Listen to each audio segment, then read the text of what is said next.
ইন্না ইদ্দাতাশ শুহুরি ইনদাল্লাহি 12 শাহরান ফি কিতাবিল্লাহ ইয়াওমা খালাকাস সামাওয়াতি ওয়াল আরদা মিনহা আরবাআতুন হুরুম। নিশ্চয় আল্লাহর কাছে মাসের সংখ্যা হচ্ছে 12টি। একটা বছরের মধ্যে কয়টা মাস থাকে? 12টা মাস থাকে। এই মাস গণনা শুরু হয়েছে সেই দিন থেকে যেই দিন মহান রব্বুল আলামিন আসমান এবং জমিনকে সৃষ্টি করেছেন। যেই দিন মহান রব্বুল আলামিন আসমান জমিন সৃষ্টি করেছেন সেই দিন থেকে মাসের গণনা শুরু হয়েছে। 12টা মাস একটা বছরের মধ্যে আছে। সেই 12টা মাসের মধ্যে 4টা মাস হচ্ছে সম্মানিত। আল্লাহ রাব্বুল আলামিন এর পরে বলছেন, ফালা তাযলিমু ফীহিন্না আনফুসাকুম وقاتلوا المشركين كافة كما يقاتلونكم كافة। ও বান্দারা, সুতরাং তোমরা এই মর্যাদাপূর্ণ 4টি মাসের মধ্যে তোমরা নিজেদের প্রতি জুলুম করো না, অর্থাৎ অন্যায় পাপাচারে লিপ্ত হয়ো না, ঝগড়া বিবাদ করো না, মারামারি রক্তপাত করো না, যুদ্ধ বিগ্রহ করো না। এই 4টা মাসের সম্মানে তোমরা এই ধরনের বড় বড় পাপ কাজ থেকে তোমরা বিরত থাকবে। তবে যদি তোমরা এই সম্মানিত মাসগুলোর মধ্যেও মুশরিকদের বিরুদ্ধে যুদ্ধের সম্মুখীন হয়ে যাও, সেই ক্ষেত্রে তোমরা কাফের মুশরিকদের বিরুদ্ধে সেই রকম ভাবে যুদ্ধ করবে, লড়াই করবে যেই রকম ভাবে কাফের মুশরিকরা সম্মিলিতভাবে সবাই একসাথে মিলে তোমাদের বিরুদ্ধে লড়াই করে।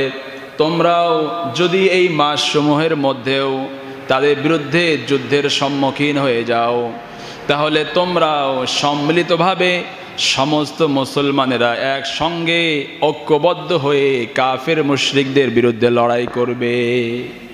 তাহলে এই মাসেও যদি কাফের মুশরিকদের বিরুদ্ধে যুদ্ধ শুরু হয়, তারা যেরকম ভাবে সম্মিলিতভাবে যুদ্ধ করে তোমাদের বিরুদ্ধে, তোমরাও তাদের বিরুদ্ধে যুদ্ধ করবে একা না সম্মিলিতভাবে?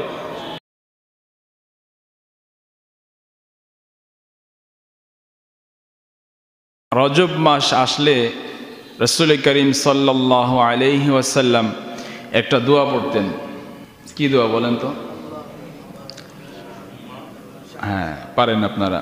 আল্লাহুম্মা বারিক লানা ফি রজব ওয়া শাবান ওয়া বাল্লিগনা রমাদান। হে আল্লাহ, আমাদেরকে রজব এবং শাবান মাসে বরকত দান করুন এবং রমজান পর্যন্ত আমাদের হায়াতকে দীর্ঘ করে দেন। সুবহানাল্লাহ। রমজান মাস শুরু হওয়ার 2 মাস আগ থেকেই আল্লাহর কাছে দোয়া করতেন, হে আল্লাহ, আমাদেরকে রমজান পর্যন্ত পৌঁছে দিন। এবং রমজানের প্রস্তুতি 2 মাস আগে থেকেই রাসূল গ্রহণ করতেন। রজব মাস এটা হচ্ছে আশহুরুল হুরুম, সম্মানিত 4টি মাসের মধ্যে একটি মাস। আশহুরুল হুরুম কয়টা মাস? 4টা মাস। হিয়া আরবাআতুন, জিলকাদ, জিলহজ, মুহররম, রজব। 3টা মাস একসাথে আছে, রজবটা একটু বিচ্ছিন্ন হয়ে গেছে। তো এই 4টা মাসকে আল্লাহ পাক অনেক সম্মানিত মর্যাদাপূর্ণ মাস হিসাবে ঘোষণা করেছেন। কোরআনে কারিমে এসেছে, আল্লাহ রাব্বুল আলামিন বলেন, ইন্না ইদ্দাতাশ শুহুরি ইনদাল্লাহি 12 শাহরান ফি কিতাবিল্লাহ ইয়াওমা খালাকাস সামাওয়াতি ওয়াল আরদা মিনহা আরবাআতুন হুরুম। নিশ্চয় আল্লাহর কাছে মাসের সংখ্যা হচ্ছে 12টি। একটা বছরের মধ্যে কয়টা মাস থাকে? 12টা মাস থাকে। এই মাস গণনা শুরু হয়েছে সেই দিন থেকে যেই দিন মহান রব্বুল আলামিন আসমান এবং জমিনকে সৃষ্টি করেছেন। যেই দিন মহান রব্বুল আলামিন আসমান জমিন সৃষ্টি করেছেন সেই দিন থেকে মাসের গণনা শুরু হয়েছে। 12টা মাস একটা বছরের মধ্যে আছে, সেই 12টা মাসের মধ্যে 4টা মাস হচ্ছে সম্মানিত। আল্লাহ রাব্বুল আলামিন এর পরে বলছেন, ফালা তাযলিমু ফীহিন্না আনফুসাকুম وقاتلوا المشركين كافة كما يقاتلونكم كافة। ও বান্দারা, সুতরাং তোমরা এই মর্যাদাপূর্ণ 4টি মাসের মধ্যে তোমরা নিজেদের প্রতি জুলুম করো না, অর্থাৎ অন্যায় পাপাচারে লিপ্ত হয়ো না, ঝগড়া বিবাদ করো না, মারামারি রক্তপাত করো না, যুদ্ধ বিগ্রহ করো না। এই 4টা মাসের সম্মানে তোমরা এই ধরনের বড় বড় পাপ কাজ থেকে তোমরা বিরত থাকবে। তবে যদি তোমরা এই সম্মানিত মাসগুলোর মধ্যেও মুশরিকদের বিরুদ্ধে যুদ্ধের সম্মুখীন হয়ে যাও, সেই ক্ষেত্রে তোমরা কাফের মুশরিকদের বিরুদ্ধে সেই রকম ভাবে যুদ্ধ করবে, লড়াই করবে যেই রকম ভাবে কাফের মুশরিকরা সম্মিলিতভাবে সবাই একসাথে মিলে তোমাদের বিরুদ্ধে লড়াই করে। তোমরাও যদি এই মাসসমূহের মধ্যেও তাদের বিরুদ্ধে যুদ্ধের সম্মুখীন হয়ে যাও, তাহলে তোমরাও সম্মিলিতভাবে সমস্ত মুসলমানেরা একসঙ্গে ঐক্যবদ্ধ হয়ে কাফের মুশরিকদের বিরুদ্ধে লড়াই করবে। তাহলে এই মাসেও যদি কাফের মুশরিকদের বিরুদ্ধে যুদ্ধ শুরু হয়, তারা যেরকম ভাবে সম্মিলিতভাবে যুদ্ধ করে তোমাদের বিরুদ্ধে, তোমরাও তাদের বিরুদ্ধে যুদ্ধ করবে একা না সম্মিলিতভাবে? সম্মিলিতভাবে। আজকে দেখেন, ফিলিস্তিনে ইসরায়েল হামলা করেছে, প্রায় 1.5 বছর হয়ে যাচ্ছে। এত দীর্ঘদিন ইসরায়েল ফিলিস্তিনের নিরস্ত্র সাধারণ মুসলমানদের উপরে হামলা করেই যাচ্ছে। ইসরায়েল কি একা হামলা করতেছে নাকি তার সাথে আরো আছে? ঘোষণা দিয়েই আছে। আর ঘোষণা ছাড়া তো সবাই, যত কাফের আছে সবাই ইসরায়েলকে সাপোর্ট করতেছে, সৈন্য দিচ্ছে, অস্ত্র দিচ্ছে। সম্মিলিতভাবে তারা আজকে মুসলমানদের উপরে হামলা করতেছে। কিন্তু মুসলমানেরা ইসরায়েলের বিরুদ্ধে যে প্রতিরোধ গড়ে তুলতেছে, হামলা করতেছে বা তাদের বিরুদ্ধে জিহাদ করতেছে, সব মুসলমান একসাথে না একা? হামাস একা, হয়তো কেউ অল্প কিছু মানুষ তাদেরকে সাপোর্ট দিচ্ছে, তার সরাসরি না, গোপনে তাদেরকে সাপোর্ট দিচ্ছে। তাহলে আল্লাহ পাক বলছেন, কাফের মুশরিক যখন তোমাদের বিরুদ্ধে সম্মিলিতভাবে যুদ্ধ করবে, তোমরাও তাদের বিরুদ্ধে ওদের নীতিতেই যুদ্ধ করতে হবে। তার মানে তারাও যেরকম সবাই একসাথে মুসলমানদের উপর হামলা করে, তোমরাও মুসলমানরা একতাবদ্ধ হয়ে একসঙ্গে কাফের বিরুদ্ধে হামলা করতে হবে। এটা এতটা সম্মানিত মাস, রাসূল সাল্লাল্লাহু আলাইহি সাল্লামের আগমনের আগেও জাহিলি যুগে সেই সমাজের বড় বড় মানুষগুলোও এই মাসের সম্মানার্থে ঝগড়া বিবাদ, রক্তপাত, যুদ্ধ বিগ্রহ করতো না, এটা বন্ধ রাখতো।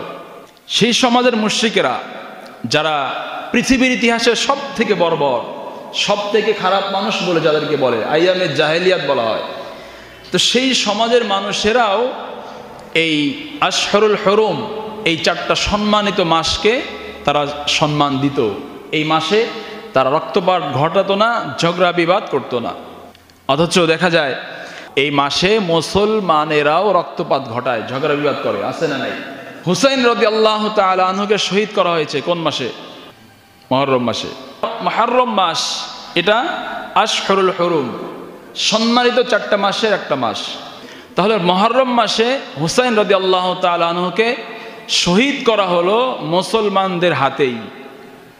এই যে 2024-এ আবু সাঈদ মুগ্ধদেরকে যে শহীদ করা হলো, সেই মাসটাও কোন মাস ছিল? মুহররম মাস। জানেন, এই মাসটা কিন্তু মুহররম মাস ছিল। 2024-এ যে আন্দোলন হলো ছাত্রদের, এই যে মুহররম মাসে, আল্লাহর নিষিদ্ধ মাসে যারা রক্তপাত ঘটায়, এরা কি মুসলমান না জালেম? মুসলমান না জালেম? এরা তো আইয়ামে জাহেলিয়াতের নিকৃষ্ট মানুষের থেকেও নিকৃষ্ট, ঠিক কি না?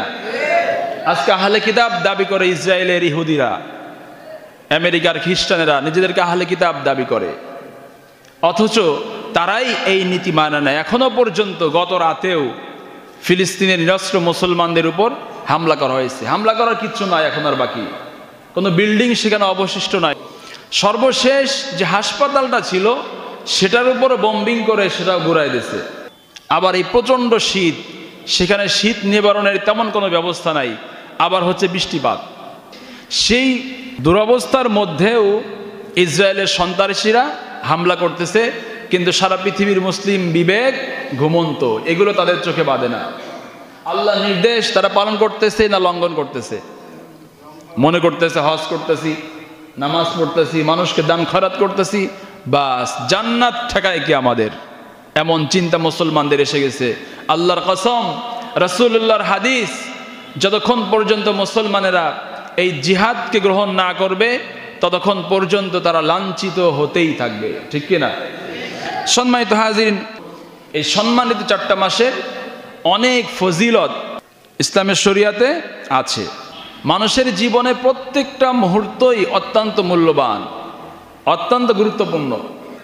ওই মানুষটা তার এই মূল্যবান সময়টুকু কোন কাজে ব্যয় করতেছে, ভালো কাজে না খারাপ কাজে, তার উপরেই নির্ধারণ হবে তার সফলতা এবং ব্যর্থতা। আল্লাহ পাক মানুষের জীবনের এই সময়গুলো অত্যন্ত মূল্যবান করে পাঠিয়েছেন। আল্লাহ পাক বলছেন, আল্লাযী খালাকাল মাউতা ওয়াল হায়াতা লিয়াবলুয়াকুম আইয়ুকুম আহসানু আমালা।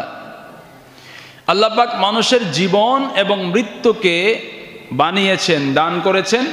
তিনি দেখতে চান এই সময়ের মধ্যে সব থেকে ভালো আমল কোন কোন বান্দা করতে পারে, এটা তিনি দেখতে চান। সেজন্য আমাদেরকে পূর্ণ মাত্রায় সতর্কতার সাথে এই সময়গুলোকে অতিবাহিত করতে হবে। এই সময় এমন কাজে অতিবাহিত করা যাবে না যার জন্য আমাদেরকে পরবর্তীতে আফসোস করতে হয়। যারা আল্লাহর নৈকট্যশীল বান্দা, প্রিয় বান্দা যারা, তারা এই সময়গুলোকে অত্যন্ত যত্নের সাথে, সতর্কতার সাথে অতিবাহিত করে। সেজন্য যে বান্দাগুলো এই সময়গুলো মূল্যায়ন করবে, নেক আমল করবে, ভালো কাজের মাধ্যমে এই সময়গুলোকে সফল করবে, তারাও আল্লাহর নৈকট্যের পথে অগ্রসর হতে পারবে। কিন্তু আমাদের প্রকাশ্য দুশমন শয়তান, সে তো আর বসে নাই, সে সর্বক্ষণ আমাদের পিছনে লেগেই আছে। যে আল্লাহর দিন মেনে চলে তার পিছনেও যেরকম লেগে আছে, আর যে আল্লাহর দিন মেনে চলে না বা আংশিক মেনে চলে তার পিছনেও সে লেগে আছে। এই রজব মাসের 6 তারিখে গরিবে নেওয়াজ খাজা মঈনুদ্দিন চিশতি রহমতুল্লাহ আলাই তিনি ইন্তেকাল করেছেন। তার এই ইন্তেকালকে কেন্দ্র করে এক শ্রেণীর মুসলমানেরা 1 রজব থেকে 6 রজব পর্যন্ত খাজার ড্যাগ ঘোরায়, আছে না? গ্রামে না দেখা গেলেও শহরে দেখা যায়, এটা তো গ্রামেও আছে। এটা ভারতের সব থেকে বেশি। খাজার নামে মান্যত মানে, খাজার নামে পশু জবাই দেয়, খাজার মাজারে গিয়ে নিজের সন্তান চায়, সন্তান নাই, খাজা বাবা একটা সন্তান দাও, চাকরি নাই, চাকরি চায়, ব্যবসায় উন্নতি চায়। এই শিরিক কাজগুলো সেখানে হয়। অথচ কে ভারতের মুশরিকদের থেকে তিনি শিরিক দূর করেছেন। তার ইন্তেকালের পরে তার কবরকে কেন্দ্র করেই সেই শিরিকের থেকেও অনেক বড় বড় শিরিক সেখানে শুরু হয়েছে এবং চলমান আছে। এটা বাংলাদেশ থেকে অনেক মানুষ সেখানে প্রতি বছরই যায়। রাসূল করিম সাল্লাল্লাহু আলাইহি সাল্লামের হাদিস বুখারী শরীফে এসেছে, জাহেলি যুগের মুশরিকেরা বিভিন্ন দেবদেবীর নামে পশু জবাই করত। রাসূল করিম সাল্লাল্লাহু আলাইহি সাল্লাম বলেন, ইসলামে কোনো ফারা, কোনো আতিরা এগুলো নাই। ফারা হচ্ছে যে উট এবং ছাগলের প্রথম যে বাচ্চাটা হয়, সেই জাহেলি যুগে ওই বাচ্চাটা কোনো দেবতার নামে উৎসর্গ করত, মানে দেবতার পায়ের কাছে গিয়ে দেবতার নাম বলে জবাই করত। আর আতিরা বলা হয় রজব মাসে দেব দেবীর নামে পশু জবাই করা। তো আল্লাহ রসুল সাল্লাল্লাহু আলাইহি সাল্লাম বলেছেন যে ইসলামে কোনো ফারা নেই, ইসলামে কোনো আতিরা নেই, এগুলো সব শিরকি কাজ। পশু জবাই করতে হবে একমাত্র কার নামে? আল্লাহর নামে। আল্লাহর নাম ছাড়া অন্য কারো নামে যদি কেউ পশু জবাই করে সেটাই শিরক হবে, এটা খাওয়াও হারাম হবে। রাসূল যে জিনিসগুলো নিষেধ করলেন জাহেলি যুগে, সেই কাজগুলোই খাজা মঈনুদ্দিন চিশতি রহমতুল্লাহ আলাইহি সহ যত এই ভারত উপমহাদেশে বিশেষ করে যত আল্লাহর ওলিরা দ্বীনের কাজ করেছেন, মানুষকে শিরক থেকে বাঁচিয়ে দ্বীন শিখিয়েছেন, ইসলামের পথে এনেছেন, তাদের মাজারকে কেন্দ্র করে, তাদের কবরকে কেন্দ্র করে এই শিরকি কাজগুলো ব্যাপক পরিমাণে হচ্ছে। অথচ খাজা মঈনুদ্দিন চিশতি রহমতুল্লাহ আলাইহি তিনি তার জীবদ্দশাতে তার হাতে তার দাওয়াতের মাধ্যমে 9 লক্ষ মানুষ ইসলাম গ্রহণ করেছিল। অথচ তার ইন্তেকালের পর যাদেরকে তিনি ইসলাম শিখালেন তারা তার ভক্তি শ্রদ্ধা করতে করতে এই পর্যায়ে নিয়ে গেছে যে খোদার আসনে বসায় দিয়েছে, তার মাজারে সেজদা করে, তার নামে মান্নত করে, তার নামে পশু জবাই করে। এগুলো সব কি? শিরক। যদি নামাজ পড়ে তাও শিরক, যদি রোজা রাখে তাও সে কি? মুশরিক। তার কোনো আমল আল্লাহর দরবারে কবুল হবে না। শিরক অত্যন্ত জটিল একটা বিষয়। ইন্না শিরকা লা যুলমুন আযীম। কোরআনে কারিমে আল্লাহ পাক অসংখ্য আয়াতে বলেছেন শিরক সবথেকে বড় জুলুম, সবথেকে বড় পাপ। এই শিরকের গুনাহ আল্লাহ তাআলা কখনোই ক্ষমা করবেন না তওবা ব্যতীত। এজন্য আমাদেরকে এই সমস্ত শিরকি কাজ থেকে দূরে থাকতে হবে। আবার এই কাজগুলো যারা করে তাদেরকে যখন বলবেন যে ভাই তুমি যে কাজটা করতেছো এটা তো শিরকি কাজ, ঈমান নষ্ট হয়ে যাবে।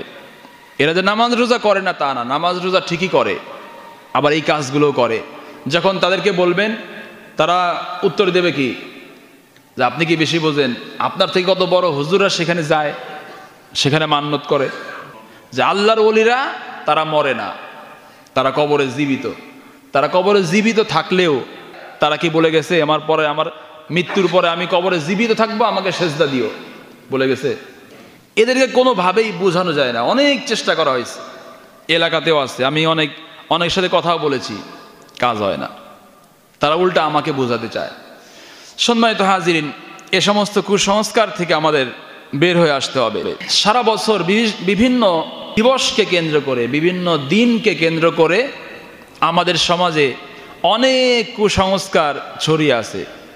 যেমন রজব মাসের প্রথম তারিখ, এটাকে বলা হয় লাইলাতুর রাগায়েব। রজব মাসের প্রথম দিনে যদি কেউ রোজা রাখে তাহলে আসমান থেকে সমস্ত ফেরেশতারা জমিনে নেমে আসে, এসে তার জন্য দোয়া করতে থাকে এবং তার জীবনের সব গুনাহ মাফ হয়ে যায়। সুবহানাল্লাহ পরে কোন সারা রাত যখন সে ইবাদত বন্দেগী করতেছে প্রথম রজনীতে, সারা রাত ইবাদত করে যখন রাত শেষ হয়ে যাচ্ছে তখন ওই একজন ফেরেশতা তার কাঁধে হাত রেখে বলে, আজকে তোমার জীবনের সব গুনাহ মাফ করে দেয়া হয়েছে, সুতরাং আগামীকাল থেকে তুমি নতুনভাবে নেক আমল করতে থাকো, এখন আর তোমার পিছনে কোনো গুনাহ নাই। এটা সম্পূর্ণ ভুয়া, বানোয়াট, মিথ্যা একটা কথা। ইবনে রজব হাম্বলী রহমতুল্লাহ আলাইহি লাতারিফুল মাআরিফ কিতাবে তিনি সেটা বলেছেন। এরপরে এই রজব মাসের প্রথম বৃহস্পতিবার যদি কেউ রোজা রাখে এবং মাগরিব আর এশার নামাজের মাঝে যদি 4 রাকাত নামাজ পড়ে, বিশেষ নিয়ম আছে। আবার প্রথম রাকাতে সূরা ফাতিহা 5 বার, দ্বিতীয় রাকাতে সূরা ইখলাস 10 বার, এরকম বিভিন্ন নিয়ম আছে। এই নিয়মে যদি কেউ 4 রাকাত নামাজ পড়ে এরপরে দুরূদ শরীফ পাঠ করে তাহলে তার জীবনের সব প্রয়োজন আল্লাহ তাআলা পুরা করে দিবেন। সুবহানাল্লাহ কইেন না। এরপরে তার জীবনের সব গুনাহ মাফ করে দিবেন এবং কিয়ামতের ময়দানে তাকে আল্লাহ তাআলা 700 জাহান্নামীকে সুপারিশ করে জাহান্নাম থেকে মুক্ত করে জান্নাতে নিয়ে যাওয়ার জন্য পারমিশন দিবেন। সুবহানাল্লাহ না, এটা একটা বানোয়াট কথা। এই যে ফজিলতের কথা বললাম, এর কোনো ভিত্তি নাই, কোরআন সুন্নাহয় কোনো জায়গায় এটা নাই। এরপরে 15 রজবের রাতকে বলা হয় শবে ইস্তিফতা। 15 রজব রাতে যদি কেউ 4 রাকাত নামাজ পড়ে তাহলে কি হবে? 1000 ফেরেশতা আসমান থেকে নেমে আসবে, তার জন্য নেকি লিখতে থাকবে, তার জীবনের সব গুনাহ মাফ করে দেওয়া হবে এবং বলা হবে যে তোমার জীবনের সব গুনাহ মাফ, এখন আগামীকাল থেকে তোমার জীবনের প্রথম দিন শুরু। সবে ইস্তেফতা, ইস্তেফতা মানে কি? শুরু। এই রজব মাসের 15 তারিখে যারা এই আমলটা করবে তাদের জীবনের সব গুনাহ কি হবে? মাফ হবে। আসলে কি মাফ হবে? এমন কোনো ফজিলতের কথা হাদিস গ্রন্থে নাই, এটা বানানো, মিথ্যা বানাওয়ার কথা। তো এরকম অসংখ্য বানোয়াত ফজিলত দিয়ে হাদিস বানায় রাসূলের নামে ছড়ায় দিয়ে আছে।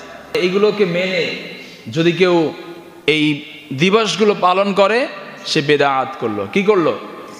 বেদাত কাকে বলে? ইসলামে যেটা নাই, যে আমলের কথা ইসলামে নাই। ইসলামে নাই বলতে রাসূল সাল্লাল্লাহু আলাইহি সাল্লাম যে আমল শিক্ষা দিয়ে যান নাই, যে আমলের নির্দেশ দিয়ে যান নাই, সাহাবা একরাম যে আমল করেন নাই, যে আমলের নির্দেশ দিয়ে যান নাই, ওটাকেই নেকির কাজ মনে করে নিজে বানায় বানায় নেওয়াটাই কি? বেদাত। তো এই কাজগুলোর কথা, এই ফজিলতের কথা হাদিসে নাই, রাসূল সাল্লাল্লাহু আলাইহি সাল্লাম বলেন নাই, সাহাবা একরাম বলেন নাই। সুতরাং এই দিবসগুলো এই বিশেষ ফজিলত লাভের উদ্দেশ্যে পালন করাটাও বেদাত, সওয়াবের পরিবর্তে গুনাহ হবে। তবে এই আশহুরুল হুরুম যে 4টি মাস, তার মধ্যে রজব মাস একটি বিশেষ মাস। এই মাসের দিন রাত 24 ঘন্টায় যখনই ইচ্ছা আপনি নেক আমল করতে পারবেন, করবেন। এর জন্য অবশ্যই অন্য মাসের তুলনায় এই নেক আমল অনেক বেশি সওয়াব আল্লাহ তাআলা দান করবেন। সেজন্য আমরা নির্দিষ্ট করে নেব না যে অমুক দিন এই কাজটা করতে হবে, অমুক দিন এত রাকাত নামাজ পড়তে হবে।